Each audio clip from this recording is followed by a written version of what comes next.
आप देख रहे हैं न्यूज इंडिया, आपके साथ मैं हूं चारुल शर्मा। एक बार फिर से हाजिर हैं हम ग्राउंड जीरो के हीरोज के साथ। इस खास बुलेटिन में हमारे हीरोज बताएंगे आपको हर खबर की जमीनी हकीकत, वो भी ग्राउंड जीरो से।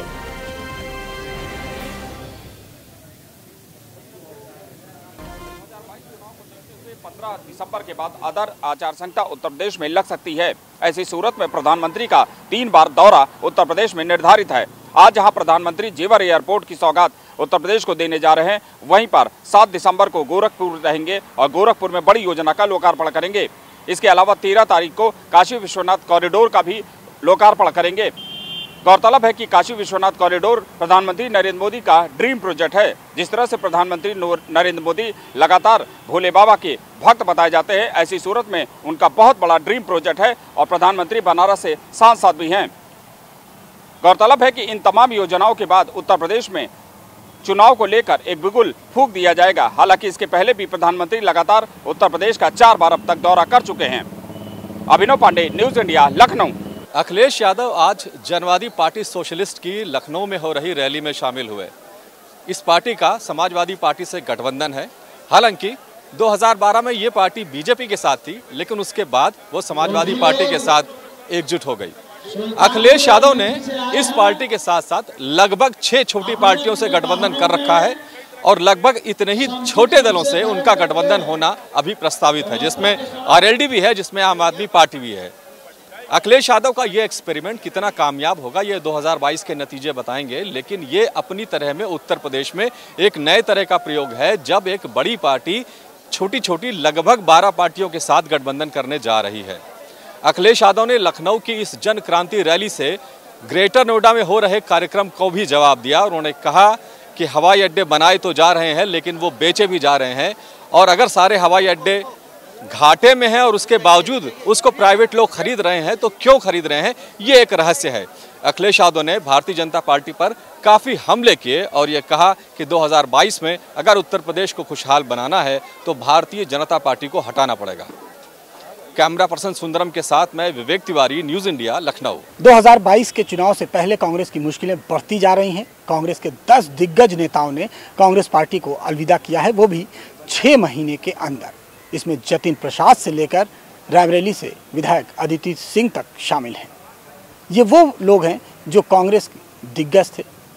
इनमें से 6 नेताओं ने समाजवादी पार्टी का दामन थामा है, 2 ने भारतीय जनता पार्टी का और 2 ने टीएमसी का। यानी कि टीएमसी और समाजवादी पार्टी जो कि कांग्रेस के साथ खड़ी थी, अब उन्हीं के विधायकों को, उन्हीं के नेताओं को अपनी पार्टी में शामिल कर रही है। यानी कि कांग्रेस की मुश्किलें काफ़ी बढ़ रही हैं।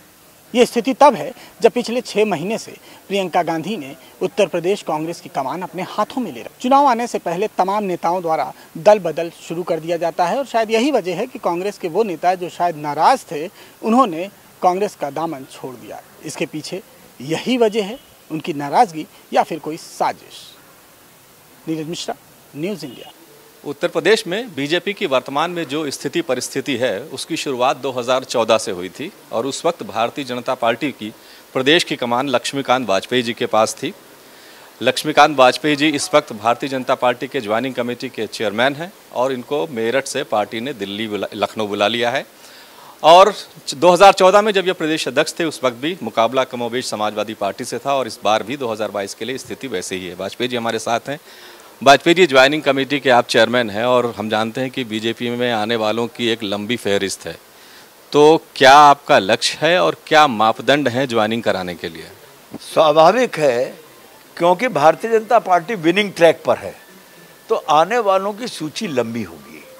लेकिन पार्टी के प्रदेश नेतृत्व ने और राष्ट्रीय नेतृत्व ने विचार करने के बाद ये विषय बनाया कि हम ज्वाइनिंग कमेटी में प्रत्येक आने वाले व्यक्ति का विवरण रखकर और उसकी पूरी समीक्षा करें, जिससे कि कोई अवांछनीय तत्व, आपराधिक तत्व पार्टी में शामिल ना हो सके, जो पार्टी की प्रतिष्ठा धूमिल हो। साथ ही साथ कहीं किसी व्यक्ति के शामिल करने से पार्टी के उस क्षेत्र में कार्यरत कार्यकर्ता के अधिकारों का हनन ना हो जाए। ये सब बातों की देख करके पार्टी अपनी ज्वाइनिंग में फैसला कर रही है। इसके पहले भी ज्वाइनिंग भारतीय जनता पार्टी में होती रही है और कभी कभी ऐसा हुआ है कि कुछ ऐसे तत्व आ गए हैं जिनसे बाद में पीछा छुड़ाना पड़ा है, या जो पार्टी के लिए आगे चल के सरदर्द बन गए। खासतौर से आपराधिक छवि के लोगों की बात करें तो वो जो पार्टी जीत रही होती है या सत्ता में होती है उसके करीब आने की कोशिश करते हैं। तो कोई आपने इसके लिए फिल्टर रखा है? कुछ लोगों का एक ही बिरादरी मानता हूँ, राजपूत, अर्थात जिसका राज उसके पूत को सरकार आएगी वो उसकी तरफ को जाएंगे। लेकिन भारतीय जनता पार्टी बहुत विशेष सावधानी बरत रही है और किसी भी स्थिति में आपराधिक छवि का व्यक्ति पार्टी में शामिल नहीं किया जाएगा। समाजवादी पार्टी से भी कुछ लोग आपके पास आने के लिए तैयार हैं। आज ही एक नाम आया, राकेश सिंह विधायक हैं, वो भी आने वाले हैं। तो ये सब कब तक चलता रहेगा, क्योंकि अब पार्टी को इलेक्शन में भी जाना है? निश्चित तौर पर हम सबको कार्यकर्ता के रूप में शामिल कर रहे हैं और आज कार्यकर्ता के रूप में पार्टी में शामिल होगा व्यक्ति तो अगले दिन से उसको पार्टी का काम करना। तो इसलिए पार्टी तो इलेक्शन मोड में 6 महीने पहले से है। उस इलेक्शन मोड की पार्टी को अच्छे कार्यकर्ताओं से समृद्ध करने का काम पार्टी कर रही है। वाजपेयी जी, विपक्ष कुछ मुद्दे उठा रहा है। आज ही अभी कुछ देर पहले अखिलेश यादव का एक ट्वीट आया है जिसमें इन्होंने कहा है कि 30 नवंबर को पूरे प्रदेश के लोग हाथरस की बेटी की स्मृति दिवस के तौर पर मनाएंगे। ये मुद्दे उठाए जा रहे हैं, जिंदा रखे जा रहे हैं। किसानों का मुद्दा आपके सामने है, कृषि कानूनों को वापस लेने के बावजूद आंदोलन अभी भी बना हुआ है। तो ये दो स्थितियां हैं, खासतौर से चूंकि आप मेरठ से आते हैं और पश्चिमी उत्तर प्रदेश में हम लोग मान के चल रहे हैं कि बीजेपी के लिए थोड़ी मुश्किलें हैं किसानों के आंदोलन को लेकर के। तो क्या लग रहा है, विपक्ष जिस तरह से इसको हथियार बना रहा है, क्या आपके पास तोड़ है? माननीय अखिलेश यादव जी इस प्रदेश के पूर्व मुख्यमंत्री है, समाजवादी पार्टी के राष्ट्रीय अध्यक्ष हैं। उनको अपने संगठन के लिए जो भी मुद्दे आवश्यक हो, जो परिस्थितियां कारण बनाने आवश्यक हो तो बनाएंगे, स्वाभाविक प्रक्रिया, उसमें हम काहे को आपत्ति करें। लेकिन अंततोगत्वा फैसला जनता को करना है और जनता निश्चित तौर पर मन बना चुकी है कि उसको इस प्रदेश में गुंडा राज नहीं आने देना है, जिसको आदरणीय योगी आदित्यनाथ जी ने समाप्त करने का काम किया है, अपराधियों के प्रति कहर बनकर टूटने का काम किया है। और ये पहली बार इतिहास में हुआ कि किसी भी अपराधी की अवैध अर्जित संपत्ति को तोड़फोड़ करके सरकार में शामिल करने का काम किया है, वो योगी आदित्यनाथ ने किया और जनता ने उसको पसंद किया है।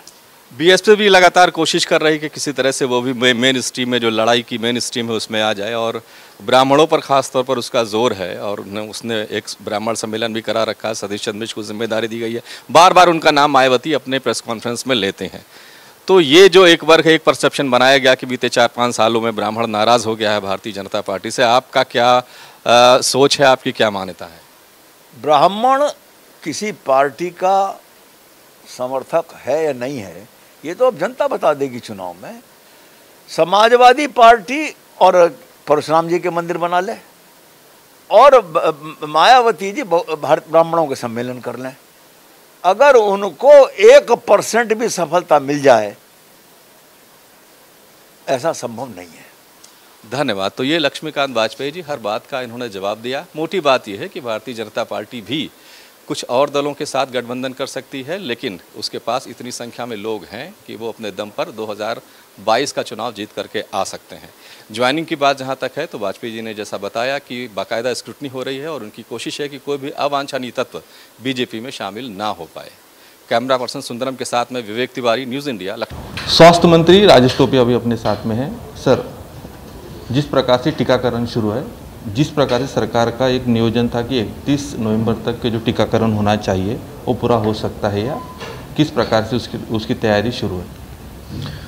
टीकाकरण को हमने बहुत ज़्यादा अहमियत दी है और मैं ये कहना चाहता हूँ कि करीबन अभी जो कुल मिला के जो डोसेस एडमिनिस्टर हुए हैं वो 80% अबव है और जो सेकेंड डोज हुए हैं वो 40% है। तो मैं चाहता हूँ कि जो हमारे honourable chief minister Uddhav ji Thackeray साहब ने यहाँ पर एक जो टारगेट दिया है कि नवंबर एंड तक हमने कम से कम महाराष्ट्र का हर 18 उम्र के आगे का व्यक्ति उसको टीका देना ही चाहिए।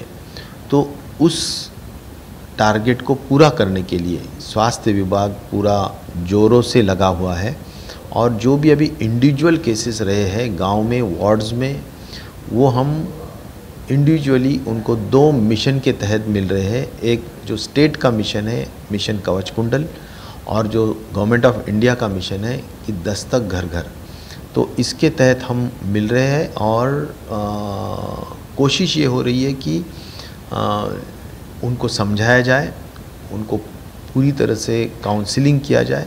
हो सकता है उनका माइंडसेट टीके के बारे में निगेटिव हो या कोई धार्मिक विचार भी आड़ आए हो तो हम उसको भी दुरुस्त करने का काम हमारी तरफ से पूरी तरफ से कर रहे हैं।